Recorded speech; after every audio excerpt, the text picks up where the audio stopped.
What makes a 14-year-old boy become a saint? The story of salvation is woven by great saints, men and women who accomplished extraordinary feats, founded religious orders, converted entire nations, and shed their blood for the gospel. But behind many of these giants of faith are stories that remind us that holiness is not measured by age, the size of one's deeds, or the length of life. There are children who, with their crystalline purity and a love for God that transcends human understanding, reach the pinnacle of spiritual perfection at a tender age. Today, we will dive deeply into the life of a boy who in just 14 years and 11 months of earthly life became a true giant in faith. A boy who, under the wise and loving guidance of Saint John Bosco, decided that holiness was not an unattainable privilege reserved for a chosen few, but a universal calling, accessible to all, including children. This is the story of Saint Dominic Savio, the patron saint of choir boys, the heavenly protector of expectant mothers, and for a long time, the youngest non-martyr saint in the history of the Catholic Church. Get ready to meet a soul burning with the fire of divine love, a life short in years, but eternal in its impact. The dawn of this extraordinary life took place on April 2, 1842, in the small and humble village of Riva, located just a few kilometers from the city of Chieri, in the Piedmont region of northern Italy. On that spring day, the second of 10 children was born to Charles Savio and Bridget Gallardo. The name he received at baptism, Dominic, carries a prophetic meaning: one who belongs to the Lord. His surname, Savio, translates as wise. And indeed, he would live up to both names splendidly, demonstrating his spiritual wisdom far beyond his years, and belonging entirely to God from his very first breath. Charles was a hard-working blacksmith, whose calloused hands supported the family with the sweat of his brow. Bridget was a devoted seamstress, who stitched scraps of fabric with the same patience with which she united her family in faith. They were poor in material goods, living a life of simplicity and sacrifice, but immensely rich in the grace of God. The Savio household was a true domestic sanctuary, where daily prayer, mutual respect, and a burning love for God and the Virgin Mary were the bread of each day. From the cradle, Dominic breathed the atmosphere of authentic piety. The seed of faith, planted by his parents, quickly sprouted in the fertile heart of the boy. At 4 years old, an age when most children are just beginning to babble their first complex words, Dominic already knew how to pray alone, with a devotion that moved those who watched him. It was a common and touching sight to find him kneeling in a quiet corner of the house, with his little hands folded in reverence and his eyes closed, immersed in deep prayer, as if speaking intimately with an invisible friend. He was not only devout, he was also incredibly helpful and affectionate. He helped his mother with small household chores with contagious joy, ran to greet his father with tight hugs when he returned exhausted from the forge, and never, under any circumstances, forgot to thank God before every meal. His awareness of God's presence was so vivid that if any family member or even a visitor sat at the table and began eating without first making the sign of the cross and praying, little Dominic, with the innocence and firmness of an angel, would promptly remind them of their duty to the Creator. When the family moved to Murialdo, Dominic, then 5 years old, began attending the village school and the local church. It was there that Father John Zucca, the parish chaplain, quickly noticed the unusual piety and spiritual maturity of that frail little boy. Father Zucca would later report, with admiration, that Dominic had the habit of arriving at church early in the morning, long before the heavy wooden doors were opened. And no matter the weather, whether it was pouring rain or the ground was covered by a thick layer of freezing snow, the boy would kneel outside, in the mud or on the ice, and begin to pray fervently, patiently waiting for the moment to enter the house of God. At school, Dominic stood out not only as a brilliant, intelligent, and extremely diligent student, but above all, for what caught his teachers' attention most, his unwavering moral uprightness. He possessed an internal compass perfectly calibrated for good. He flatly refused to participate in any game, gossip, or action he considered wrong or offensive to God. And, what was even more remarkable for a child his age, he was not afraid of ridicule or rejection. He explained to his classmates, gently but firmly, the reasons for his refusals, becoming a little apostle among his peers. Still at 5 years old, driven by a burning desire to be as close as possible to the altar, Dominic learned to serve Mass as an altar boy. He participated in the holy sacrifice every day, with a reverence and attention that impressed even the older faithful. Moreover, he regularly went to the sacrament of confession, seeking to purify his soul from any slightest imperfection. His love for the Eucharist was a consuming fire. He spent long moments before the tabernacle, in silent adoration. This love was so evident and so deep that the parish priest, realizing he was in the presence of an exceptional soul, decided, after consulting other priests and carefully evaluating the situation, to make a rare exception to the rules of the time. In the 19th century, the strict custom of the Church dictated that children only receive First Communion around the age of 12. But Dominic, at only 7 years old, not only knew the Catechism by heart, but understood the unfathomable mystery of Christ's real presence in the Eucharist, with a clarity and depth that surpassed many devout adults. The day of his First Communion, April 8, 1849, was etched in his soul as the happiest and brightest day of his short life. He spent the preceding weeks preparing intensely, multiplying his prayers, reading spiritual books, and withdrawing into silence. On the eve of the great day, in a gesture of profound humility, he knelt before his mother and asked her forgiveness, with tears in his eyes, for any slight disobedience or attitude that might have saddened her throughout his 7 years of life. On the day of communion, after receiving Jesus for the first time, Dominic, overflowing with heavenly joy, wrote 4 solemn promises in a small notebook. These promises were not childish words, but a true spiritual life plan, a map that would guide each of his steps until the end. First promise: I will confess frequently and receive Holy Communion whenever my confessor allows. Second promise: I will keep Sundays and feast days holy, dedicating them entirely to God. Third promise: my best friends will always be Jesus and Mary. Fourth and most famous promise: I would rather die than commit a sin. I would rather die than commit a sin. This phrase, impressively radical for a 7-year-old boy, was not a mere emotional impulse. It became the unbreakable motto of his life, the rock upon which he would build his holiness. He literally preferred to lose his physical life than to deliberately offend the love of God. As he grew, Dominic's thirst for knowledge also increased. To continue his secondary studies, he needed to attend school in the town of Castelnuovo. This meant walking about 5 kilometers each way, every day, along dusty dirt roads, facing the scorching Italian summer sun and the biting winter winds. Once, on a particularly oppressive hot day, a local farmer, seeing the boy sweaty and covered in dust walking briskly, asked him with compassion if he didn't get tired of walking so much every day, carrying his books. Dominic, wiping the sweat from his forehead, looked at the man and replied with a radiant smile that lit up his tired face, "Nothing seems tiring or painful when you work for a master who pays well." The farmer, puzzled, asked who this master was. Dominic, pointing to the sky, answered, "God. He is the master who rewards every little effort with eternal joy." In the often harsh and challenging school environment, Dominic was a beacon of virtue and peace. One of the most remarkable episodes of his moral courage occurred when 2 of his classmates, consumed by mutual hatred and accumulated grudges, decided to settle their differences violently. A duel by throwing heavy stones at each other. The situation was dangerous and could have resulted in serious injuries.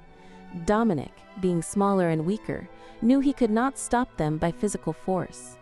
But he had a much more powerful weapon. At the moment when the 2 boys, their faces twisted with anger, raised their stones to begin the fight, Dominic ran and courageously placed himself right between them. Taking a small crucifix from his pocket, he held it high and said in a firm voice that echoed through the tense silence, "Before you start throwing stones, I want you to throw the first stone at me. But before you throw it, look at this crucifix and say out loud, 'Jesus Christ, who was innocent, died forgiving his tormentors. I, a sinner, am about to grievously offend him to take revenge.'"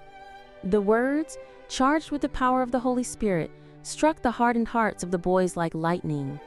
Ashamed of their own anger in the face of Dominic's innocence and courage, they lowered their heads, dropped the stones onto the dusty ground, and there and then asked each other for forgiveness, sealing the peace. The reputation of Dominic's kindness and intelligence reached the ears of his teacher, Father José Culiero. Realizing that the boy needed an environment where his vocation could fully flourish, Father Culiero decided to introduce him to a priest who was revolutionizing youth education in Turin, Saint John Bosco. The providential meeting, which would change the course of church history, took place on October 2, 1854, in the town of Becci. Don Bosco, with his penetrating gaze that read souls, was immediately impressed by the lively intelligence, serene joy, and transparent purity radiating from the face of the 12-year-old boy. To test Dominic's memory and understanding, Don Bosco handed him a pamphlet from the Catholic Readings, a series of apologetic texts he himself wrote, and asked the boy to read a specific page, memorize it, and return the next day to explain its meaning. Don Bosco expected the task to take hours. However, just 10 minutes later, Dominic returned smiling. Not only did he recite the entire page flawlessly, without missing a comma, but he also explained its theological meaning with a clarity and depth that left the experienced educator amazed. Don Bosco, recognizing the treasure before him, smiled and used a metaphor from his own childhood. "Very well, Dominic, I see you have good cloth." A cloth of excellent quality.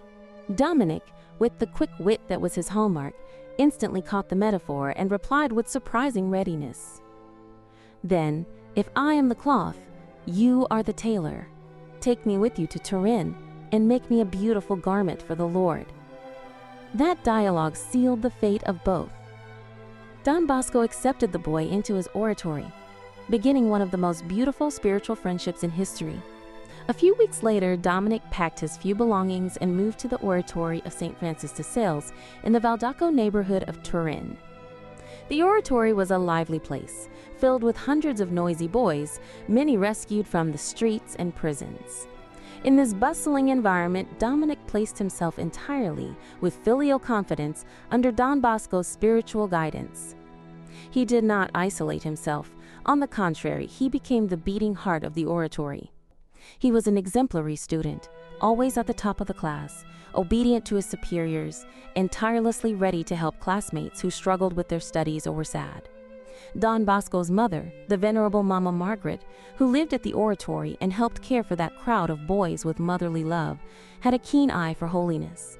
Once, watching the boys play in the courtyard, she called Don Bosco aside and said with conviction, "John, you have many good boys here, boys of gold. But none, absolutely none, compares to the heart and soul of Dominic Savio. I watch him closely. I see him so often in deep prayer, staying in the church long after the others have gone out to play.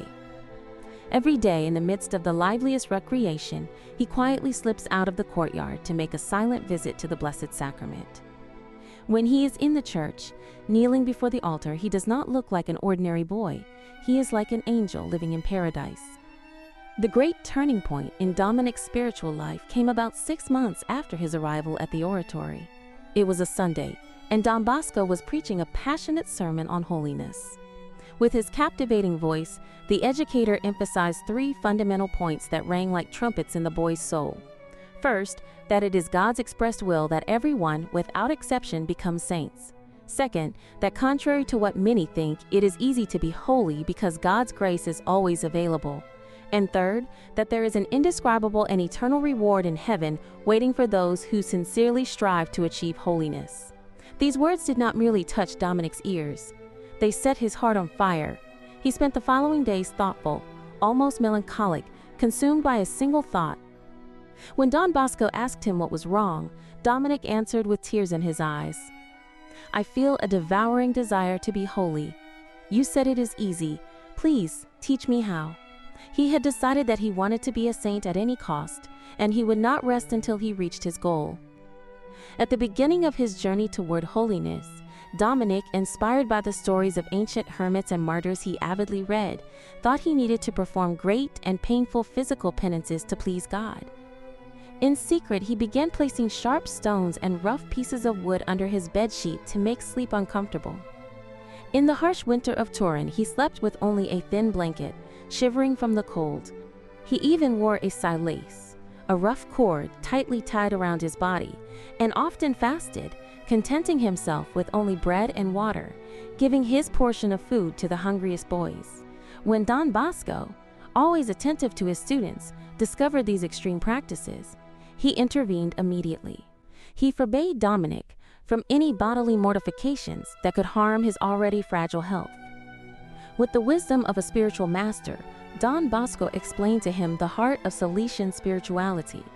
Dominic, the holiness God asks of you is not in destroying your body. For a student like you, the best and most pleasing penance to God is to fulfill your daily duties of study and piety with perfection, joy, and humility. Exact and joyful obedience to your superiors is the greatest sacrifice you can offer. Dominic, with the docility that characterized him, accepted his master's advice without hesitation. From that day on, he abandoned physical penances and formed the philosophy that would guide the rest of his life. I am small and weak. I cannot do great things or endure great martyrdoms. But I want everything, absolutely everything I do, even the smallest actions, to be done with the greatest possible love, for the glory of God. He endured the biting cold of winter, the stifling heat of summer, and the often bland food of the oratory without uttering a single word of complaint. More than that, he was always joyful, radiating a peace that infected everyone around him. His holiness became the holiness of everyday life, the holiness of the smile and the well-done duty. The year 1854 was a milestone in the history of the Church and in Domenico's life. That year, Pope Pius IX solemnly proclaimed the dogma of the Immaculate Conception of Mary, declaring that the Virgin had been conceived without the stain of original sin. Domenico, who had nurtured a tender and filial devotion to the Mother of God since childhood, felt the need to do something special to honor her and perpetuate the memory of that event in the oratory. After much prayer and reflection, on December 8, 1854, on the very feast of the Immaculate Conception, just days after the solemn proclamation of the dogma by Pope Pius IX, he gathered his closest and most fervent friends, and together they founded a secret society of holiness, the Company of the Immaculate Conception. The rules, written by Domenico himself, were demanding. The main goal was to obtain Mary's special and maternal protection throughout life and, above all, at the hour of death. Members committed themselves to actively promoting Marian devotion among the other boys, encouraging frequent communion, caring for the most difficult or isolated students, and strictly observing the oratory's rules. Don Bosco, seeing the maturity and apostolic zeal of these young men, enthusiastically approved the initiative. The company became the spiritual ferment of the oratory. It is no coincidence that, years later, when Don Bosco founded the Salesian congregation, almost all the first priests and leaders of the new order had come from the ranks of that small company, founded by Domenico Savio. Domenico's interior life at the oratory reached mystical depths rarely seen, even in adult saints. His communion with God was so intense that he often entered into ecstasy during prayer, completely losing all sense of time and space around him. When Don Bosco questioned him about these moments of abstraction, Domenico, with his characteristic humility, tried to downplay the fact, saying, "It's just my foolishness, Don Bosco. I get distracted easily.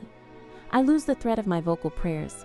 And then, suddenly, I see such wonderful things. I feel such great peace that the hours pass as if they were only minutes." One of the most striking episodes happened on an ordinary day. Domenico disappeared right after breakfast. The bells rang for classes, for lunch, for recreation, and he was nowhere to be seen. Worried, Don Bosco began searching for him throughout the oratory. Finally, he entered the silent chapel. There stood Domenico, behind the altar, motionless like a marble statue, his eyes fixed and shining toward the tabernacle, his face pale and transfigured. Don Bosco touched his shoulder and called his name. Domenico blinked, looked around, confused, and asked, "Is the morning mass about to start?" Don Bosco, moved, replied softly, "Domenico, the morning mass ended 7 hours ago. It's past lunchtime." He had spent the entire day in ecstatic adoration, sustained only by divine love. Beyond the ecstasies, God granted Domenico extraordinary spiritual gifts, including knowledge of hidden things and the ability to read hearts. One day, while studying in his room, Domenico suddenly stood up, ran to Don Bosco's office, and with urgency in his voice, asked the priest to take the holy oils and accompany him immediately. Without asking questions, trusting the boy's instinct, Don Bosco followed him. Domenico led the priest through a labyrinth of narrow streets and alleys in Turin, walking with the certainty of someone who knew the way, although he had never been in that part of the city. Finally, they stopped in front of a gloomy-looking apartment building. Domenico ran up the stairs, stopped in front of a specific door, rang the bell, and turning to Don Bosco said, "This is it. Go in quickly," and he left. When the door opened, a tearful woman answered. Don Bosco entered and found in a dark room a dying man, a former Catholic who had abandoned the faith and who now, in his last moments, was desperately begging for a priest to hear his final confession and reconcile him with God before death. Don Bosco heard the confession, administered the last sacraments, and the man passed away peacefully shortly afterward. Later, back at the oratory, when Don Bosco asked Domenico how he knew about the dying man and the exact address, the boy only smiled shyly, evaded the question, and changed the subject. Don Bosco, understanding it was a secret between the boy's soul and God, did not insist. Domenico's visions were not limited to local events. They reached the great designs of the universal church.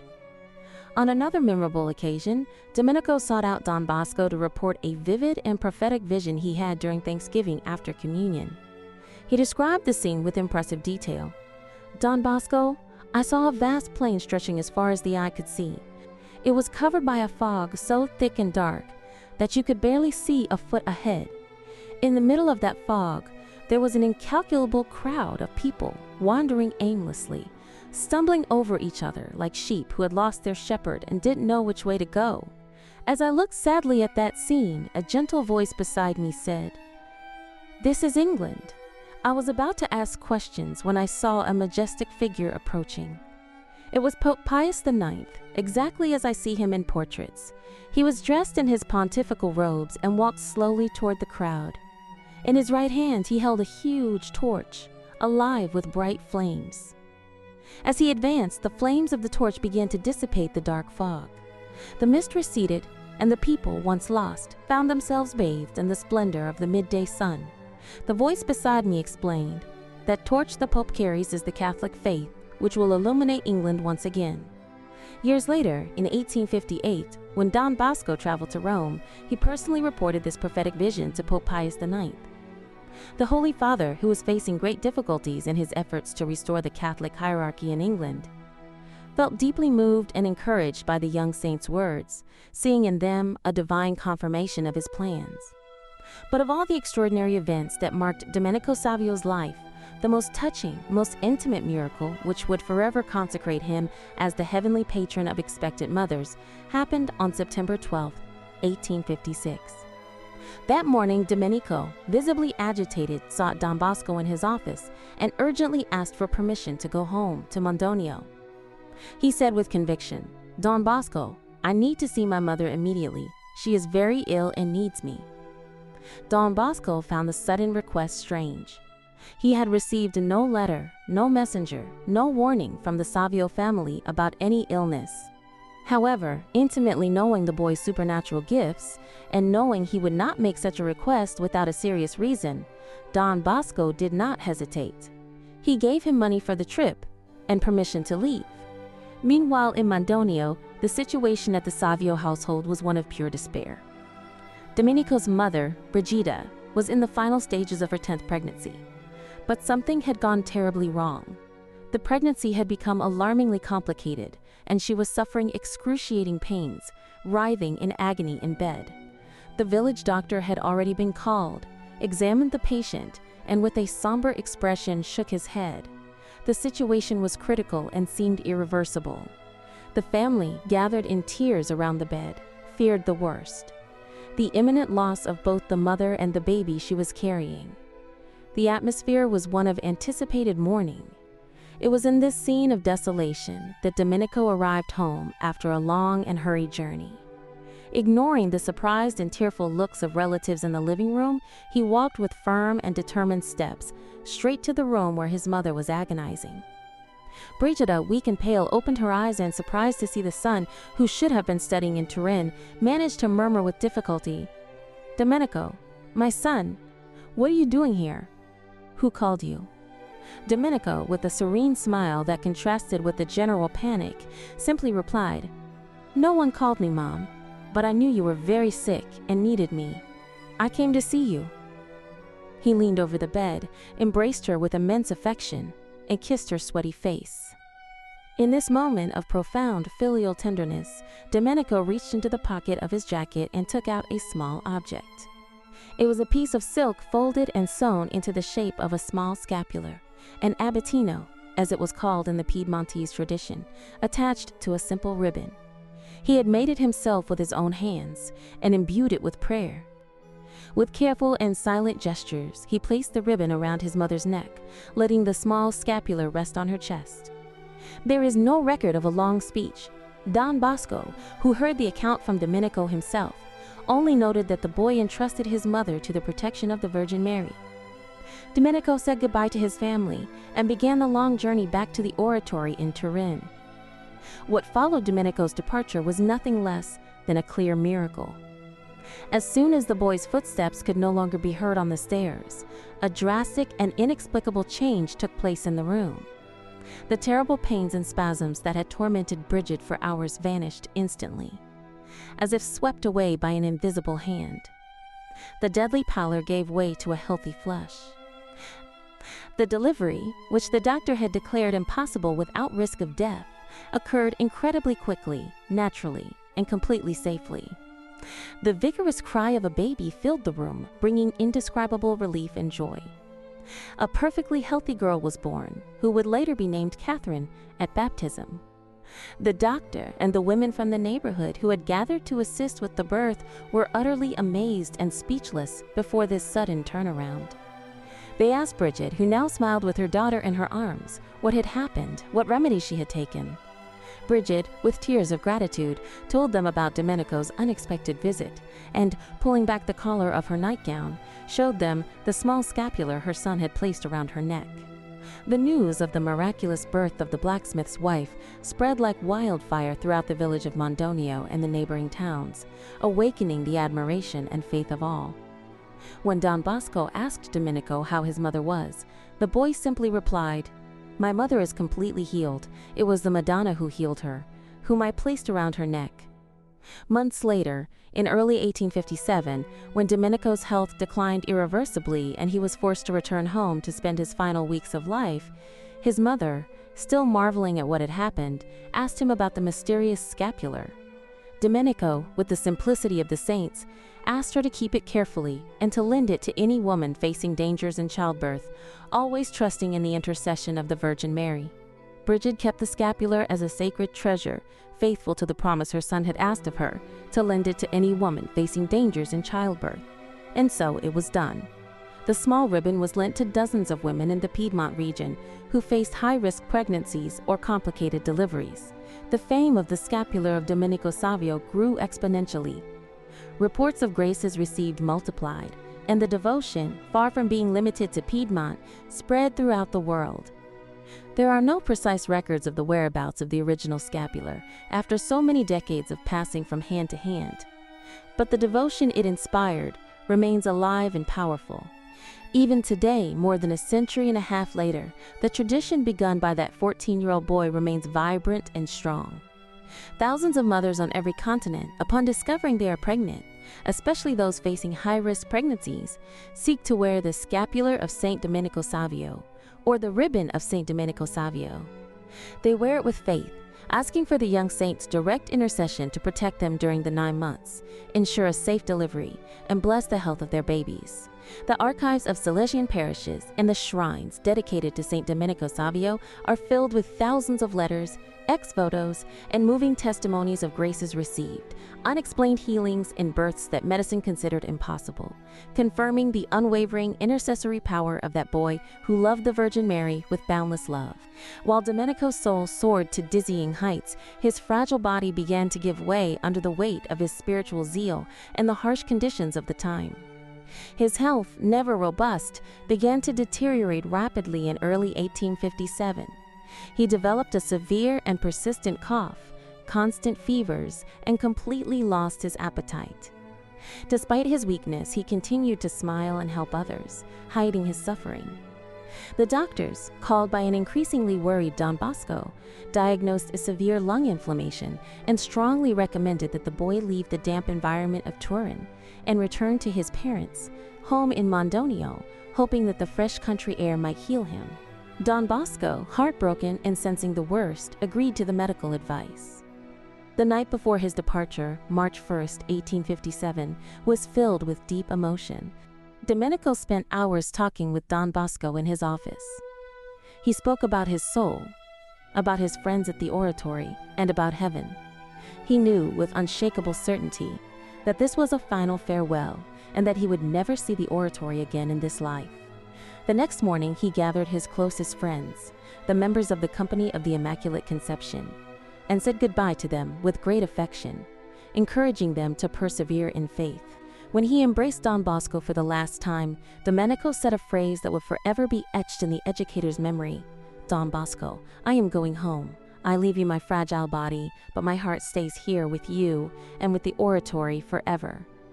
The journey back to Mondonio was exhausting. At home, surrounded by the love of his parents, Domenico's condition, instead of improving, worsened rapidly. The local doctor, trying to combat the lung inflammation, resorted to the common but often fatal medical practice of the time, bloodletting. In an attempt to, quote, purify the blood, the fragile boy's arm was cut with lancets 10 times over just 4 days. The blood loss left him even weaker, pale as wax. Yet Domenico endured the excruciating pain of the cuts and the extreme weakness with the same serenity and the same smile as always, offering his sufferings to God for the salvation of souls. The doctor, trying to comfort the family, repeatedly assured them that the danger had passed and that the boy would soon recover. But Domenico, enlightened by an inner light, knew that his earthly end was near.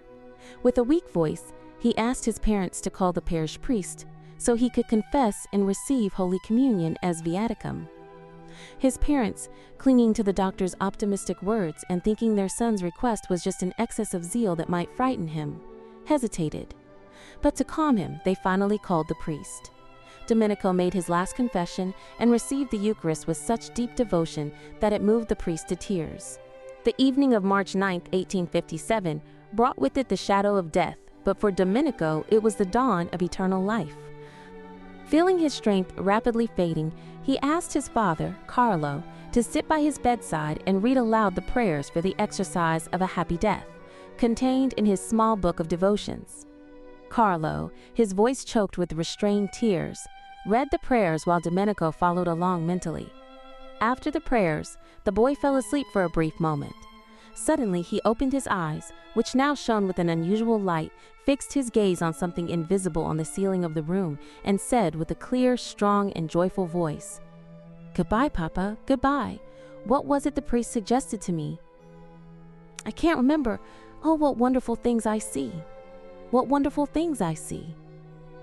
With these last words of ecstasy and a heavenly smile that transformed his pale face into a vision of absolute peace, Domenico Savio breathed his last breath and entrusted his pure soul to God. He was only 14 years and 11 months old. The earthly journey of the little giant had ended. His eternal glory was only just beginning. The news of Domenico's death reached the oratory in Turin like a devastating blow. Don Bosco wept for the loss of his most beloved spiritual son, and the boys of the oratory mourned the passing of their best friend and role model. But human sorrow soon gave way to profound veneration. Everyone knew that a saint had lived among them. The heavenly confirmation was not long in coming. About a month after Domenico's death, his father Carlo, who was consumed by grief and longing, had a consoling vision during a sleepless night.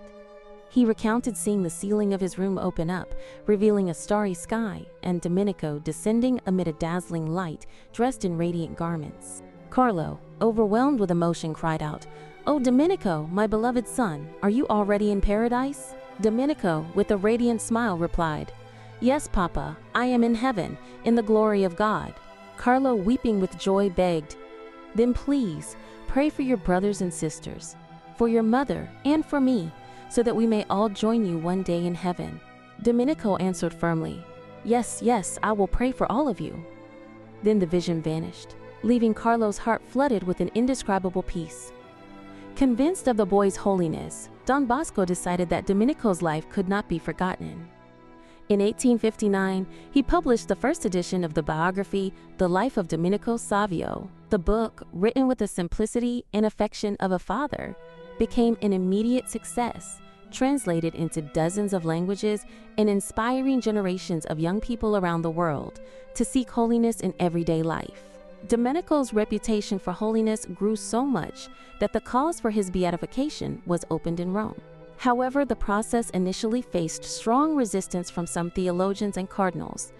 Their argument was that a 14-year-old boy who had not suffered martyrdom was too young to have practiced Christian virtues to a heroic degree, an essential requirement for canonization. The process seemed stalled until Pope St. Pius X, the great promoter of frequent communion for children, personally intervened. He read the biography written by Don Bosco, was amazed by the boy's life, and declared firmly, "Age is not an obstacle to heroic holiness. What this boy lacks in years, he makes up for in grace and virtue." With papal support, the process moved forward. For the Church to declare someone a saint, authentic miracles, inexplicable by science, must be proven to have occurred through their intercession. The miracles attributed to Domenico Savio were rigorously investigated by medical and theological commissions at the Vatican. One of the miracles approved for his beatification involved the remarkable healing of a 7-year-old boy in Barcelona, Spain in 1927. The boy, named Albano, had suffered a double compound fracture in his left arm. The wound became severely infected, developing gangrene and sepsis. The doctors, fearing for the child's life, decided that the only solution was immediate amputation of the arm. The boy's mother, desperate, refused the surgery and began fervently praying a novena to Domenico Savio. She placed a small relic of the venerable boy on her son's infected bandages. The next morning, when the surgeons arrived to perform the amputation, they removed the bandages and were astonished. The infection had completely disappeared. The gangrene was gone, the wounds were closed, and the fractured bones had perfectly healed without any medical intervention. The boy's arm was fully cured. Another extraordinary miracle, approved for his canonization, occurred in 1950 in Italy. A woman named Maria Porcelli suffered from a severe and prolonged internal hemorrhage caused by serious complications after surgery. She was at death's door, given up by doctors who declared there was nothing more to be done. In her bed of suffering, Maria received an image of Domenico Savio and began praying with all her strength, asking for the intercession of the young blessed. Suddenly, she felt a wave of warmth run through her body. The hemorrhage stopped instantly, the pain vanished, and she felt her strength return. Subsequent medical exams confirmed that she was completely healed, with no trace of the disease that had been killing her. The cure was declared instantaneous, complete, and scientifically inexplicable. With the confirmation of these and many other miracles, Domenico Savio's glory was finally recognized by the Church. On March 5, 1950, Pope Pius XII declared him blessed, and 4 years later, on June 12, 1954, in a majestic ceremony at St. Peter's Basilica in Rome, before an exultant crowd of hundreds of thousands of young people, educators, and faithful from around the world, the same Pope Pius XII solemnly canonized him, raising him to the honors of the altars. On that day, Domenico Savio officially became the youngest saint confessor, non-martyr, in the history of the Catholic Church. Years earlier, Pope Pius XI, when signing the decree of his heroic virtues, had coined the phrase that best defines the essence of this extraordinary boy. Domenico Savio was small in size and age, but he was a towering giant in spirit. The luminous life of Saint Domenico Savio is an eloquent and timeless testimony that holiness is not the exclusive domain of adults, nor does it require performing grand deeds that make history books, nor even a long life on earth. Holiness, as Domenico taught us by his daily example, requires only one thing: a heart entirely, passionately, and unconditionally turned toward God. It consists of doing the small and monotonous things of everyday life, studying, playing, helping at home, praying, with immense love and contagious joy. He shows us, irrefutably, that purity of heart, serene joy in the face of difficulties, and loving obedience to the duties of one's state in life are the shortest and surest paths to heaven. In a modern world that often overvalues material success, fame, power, and fleeting pleasures, Domenico Savio's example shines like a beacon of hope and a radical challenge. He invites us to reevaluate our priorities, to choose intimate friendship with Jesus and Mary above anything else the world may offer, and to have the unwavering courage to say, not only with words, but with the choices of our lives, death before sin. May the life of this little giant inspire us to seek holiness where we are, at the age we have, loving God with the same intensity and purity of heart. Let us pray together. Saint Domenico Savio, pure and ardent youth in love with God, who from childhood chose holiness as the goal of your life and made everyday life a path to heaven, intercede for us before the Lord. Through your intercession with the Virgin Mary, help of Christians, protect expectant mothers, guard the unborn, and grant safe deliveries to all who invoke your name with faith. Obtain for young people the strength to say, as you did, death before sin, and for all of us the grace to live each day with hearts wholly turned toward God. Amen.